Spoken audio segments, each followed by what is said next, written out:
सुप्रभात बच्चों। आज हम पाठ 8 यह सबसे कठिन समय नहीं पढ़ेंगे और समझेंगे।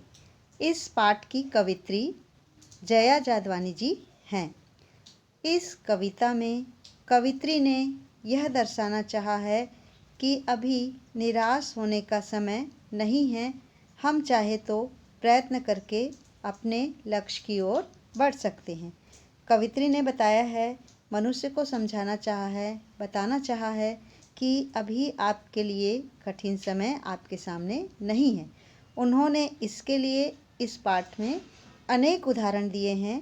जैसे एक चिड़िया अपना घोंसला बनाने के लिए घास के तिनके एकत्रित कर रही है और उड़ान भरने के लिए तैयार है।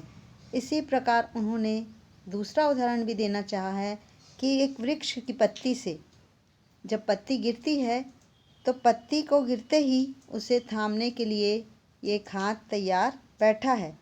इसीलिए उन्होंने कहना चाहा है कि यदि आप अपने लक्ष्य पर भटक भी जाओगे तो आपको सन्मार्ग पर लाने के लिए कोई अवश्य ही आगे आएगा और आप अपनी मंजिल की ओर बढ़ने में यहाँ पर संकोच मत करिए।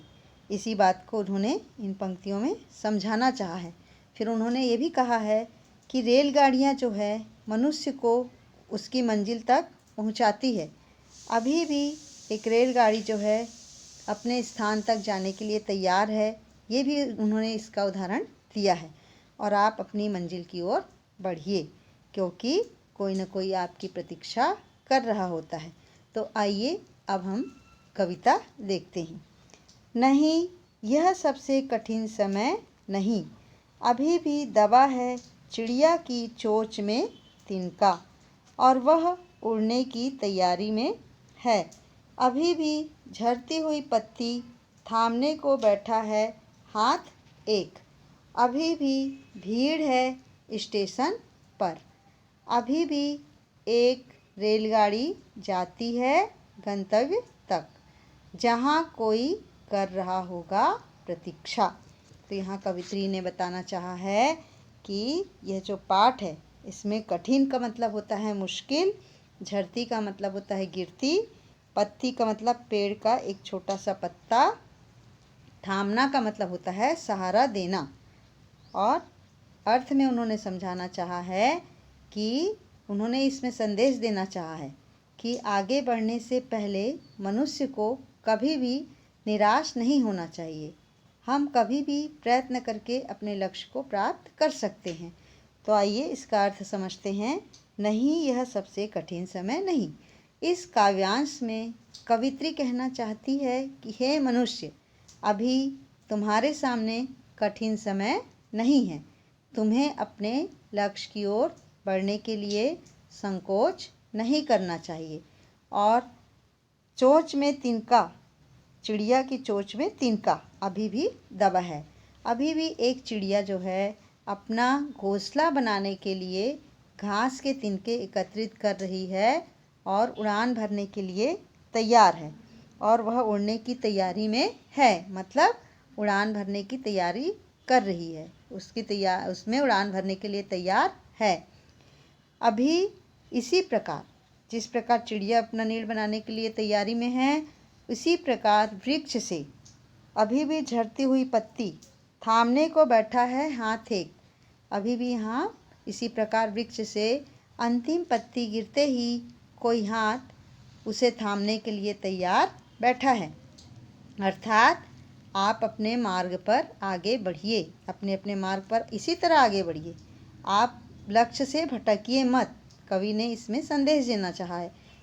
तो पत्ती जो है, पत्ती को सहारा देने की तरह कोई अनुभवी हाथ जिस तरीके से आगे बढ़ा है, उसी तरीके से कोई हाथ आपको भी, यदि आप कठिन परिस्थिति में हैं तो आपको सहारा देने के लिए, आपको सन्मार्ग पर लाने के लिए ज़रूर ही प्रयास करेंगे।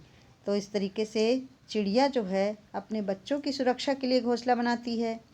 ये जो पंक्तियाँ हैं बहुत ही सरल और सहज हैं।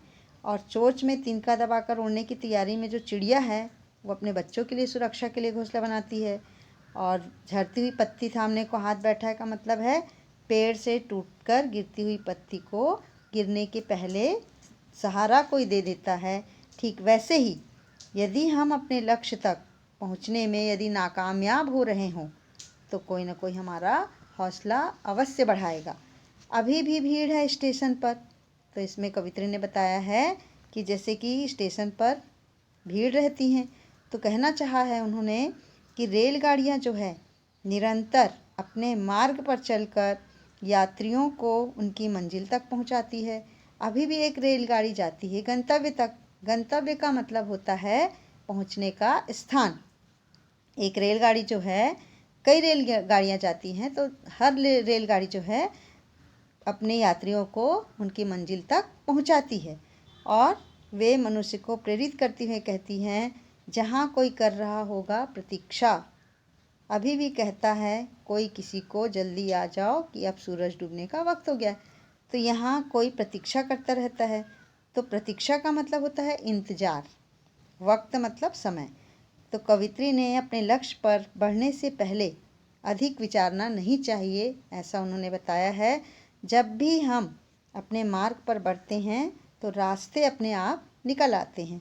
तो इन सारी पंक्तियों में, पूरी पंक्तियों में कवि ने कहना चाहा है कि रेलगाड़ी जो है, अभी भी भीड़ है स्टेशन पर, अभी भी एक रेलगाड़ी जाती है गंतव्य तक, जहाँ कोई कर रहा होगा प्रतीक्षा।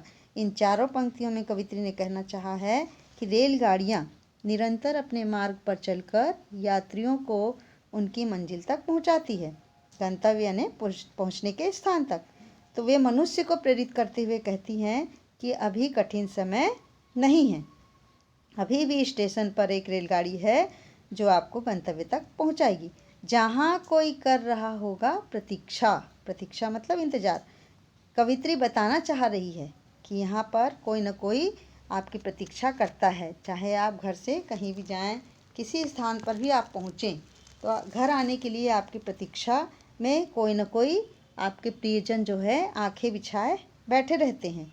और आप जो ऐसे व्यक्ति आंखें बिछाए बैठे रहते हैं जो आपके प्रति अपने स्नेह को दर्शाते हैं। तो इस तरीके से कवित्री ने बताया है कि आपके लिए ये कठिन समय नहीं है और आपको निराश होने की ज़रूरत नहीं है।